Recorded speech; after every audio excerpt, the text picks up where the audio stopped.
Alright, Schlockmeister fans, we're going back to the 80s horror movie here. This is called Pranks, otherwise known as The Dorm That Dripped Blood. Let's watch. Our movie starts with a panicked guy. Not sure why he's panicking yet. Oh, that's why.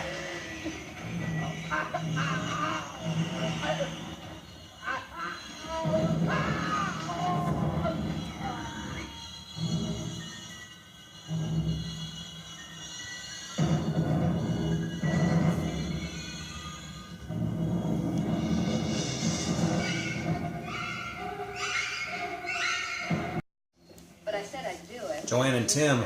Well, why don't you find yourself a nice, rich roommate? Your problem. Anyway, no, we're just... He wants to move in with her. She's a little reluctant. She's staying around at this college dorm because they're going to clean it out and during the Christmas break. It all up. By when? 2 weeks from tomorrow. Why did I start in the kitchen today? The kitchen is the last thing we should close up. That was Daphne Zuniga. We make all our meals in there. And because Patty eats a lot. Well, I guess we better get started.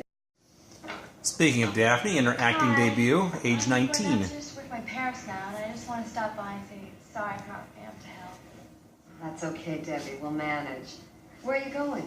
Well, my grandmother's in the hospital, so we're all going to go back east for the holidays. Every college dormitory has a spiked bat. This is Daphne Zuniga's father who's come to pick her up, take her home for the Christmas break. Mom's in the car. Bat her up, Daddy.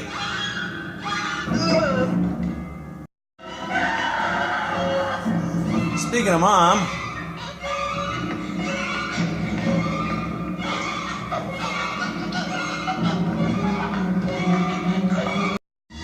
Daphne passed out after seeing her mom dead in the car, and then somebody drove right over her head. Quite a film debut for Miss Zuniga. That weird-looking guy with the fuzzy hair? Who? You know, the real quiet guy that's always creeping around here? You mean John Hammett? That guy's a real freak. I wonder what he's doing around here. I just saw him dumping his trash. Yeah, I thought no one was supposed to be here but us. Yeah. A little later. Speaking of John, there he is. Patty. I have had it with him. What's the problem? He's been causing problems all day. I'm going to go talk to him. Joanne, you shouldn't go there by yourself. No, I'll go talk to him. No one finds John, but is there trouble afoot? That you, Joanne? Oh, God, you scared me to death. I was in the shop working. I heard this thing rattling, so I figured it was stuck. Yourself. Bobby Lee and Alice. Just want to get some fresh air. Bobby Lee, why would you want to go out for a drive when you could stay home with me? Alice, go back to bed, okay? That older guy, a repairman fella, he's next. Killed with his own drill.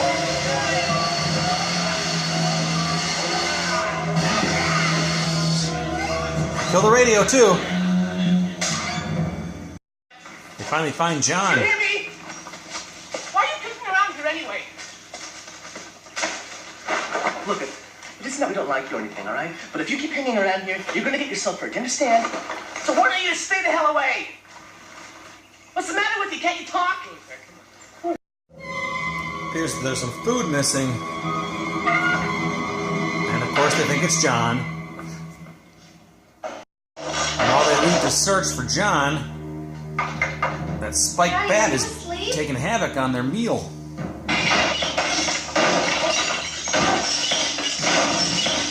Somebody's on the roof. I had to call the police. I'm going to do that right now. Finally. What's wrong? The phone's dead. Go! Then of course the power goes out in the middle of his pool game. Now get the thing out of my eyes.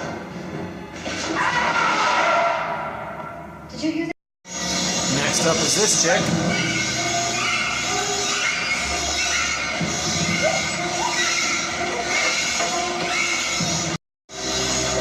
She's going to be placed in a big boiling kettle of something.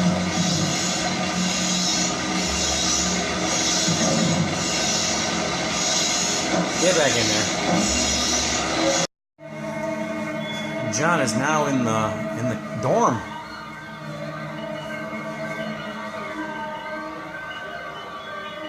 Sure looks guilty to me. Eventually, Greg and Joanne catch up with John.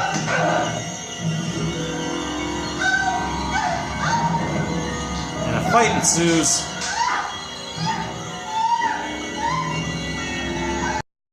Open the door. You've got to trust me. I came here to find you. To take you away from here. I'm sorry I took the bread. And she finds a body. And a machete.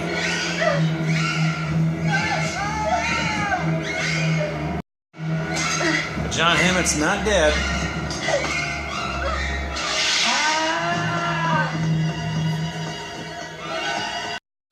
She finds Craig, and then John finds them both.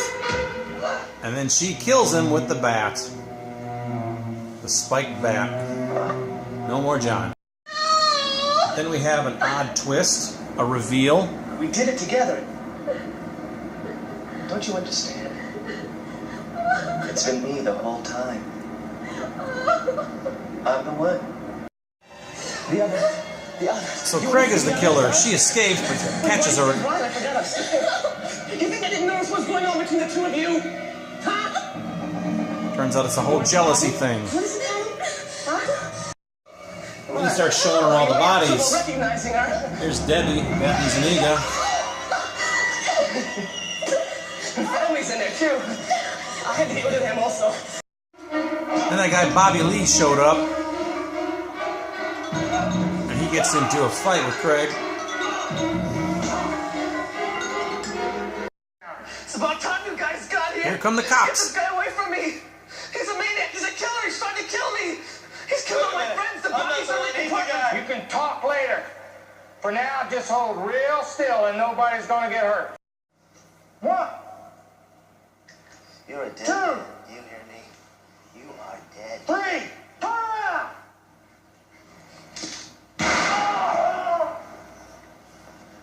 Quite the cops. So the cops leave him, call for backup. They think they got the guy. He goes back and lifts up Joanne, who he knocked out earlier. And he decides, well, I guess we'll end our lives together by burning in the incinerator.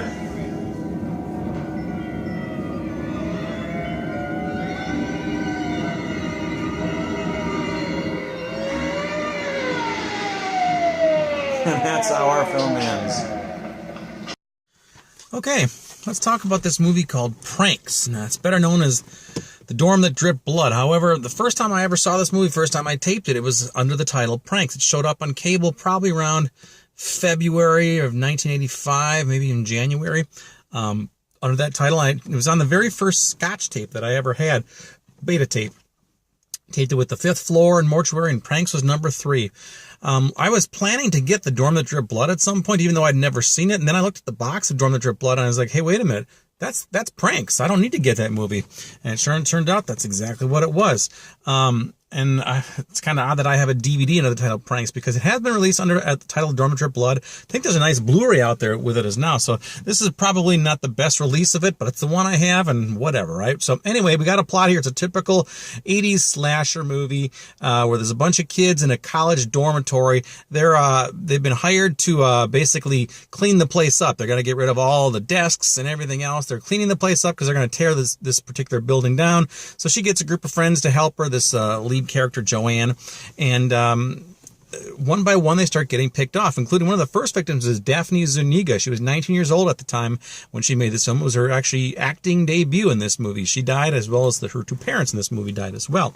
All along there's this creepy guy named John Hammett who is believed to be the killer, and turns out he's actually not the killer, though. This movie has all the cliches you could want. The phone doesn't work. The power goes out. It's just ridiculous. Turns out one of the guys, there's two two people left at the end of this movie. One of the guys, I guess, liked Joanne and was kind of spurned by her. So he decided to kill everybody and make it think that it was this John Hammett guy. And in reality, this John Hammett knew the truth and was trying to warn her, I guess. Why he didn't call the cops, I don't know. Of course, maybe I do know why he didn't call the cops, because there are some cops in this movie, and they are the dumbest cops I've ever seen portrayed on film. They're so stupid. At the end of this movie, the cops kill the wrong guy, and oh God, it's just ridiculous, but whatever, right? So anyway, the movie ends with the cops leave this killer, Craig, by himself, and when he, because they think he's fine, and then it turns out he goes and grabs Joanne, who he knocked out a few minutes earlier, and he and Joanne walk into the incinerator together. Well, actually, Joanne doesn't walk. He carries Joanne into the incinerator, and they both die. They burn themselves up. That's how the movie ends. Now, I remember when I watched this the first time back in early 1985. Jesus Christ, that was 34 years ago now. I remember thinking, wow, this is a horror movie where everybody dies. There's no survivor at the end. It looks like there's going to be a survivor, but then there's not. There's usually a survivor at the end of 80s slasher movies, but not this one. So I kind of enjoyed that. And now this movie, like I said, it's ridiculous. It's got every cliche in the book, but you know what? I kind of like it. It's got one brief nude scene from this chick named Alice, I think. No, I don't know what her name was, but she goes by the actress name Chandra. A lot of the people in this movie only did one movie, and this was it. What a legacy, right? So anyway, you can get this under the title Pranks, or you can probably get the better Blu-ray version under the Dorm That Dripped Blood. This was one of the video nasties in the UK in the 80s as well, but I like this movie. As cheesy as it may be, I like it. I recommend it. So let me know what you think about the Dorm That Dripped Blood. Leave some comments down below and we'll talk about it. It's called Pranks, aka the Dorm That Dripped Blood. Watch it. Bye.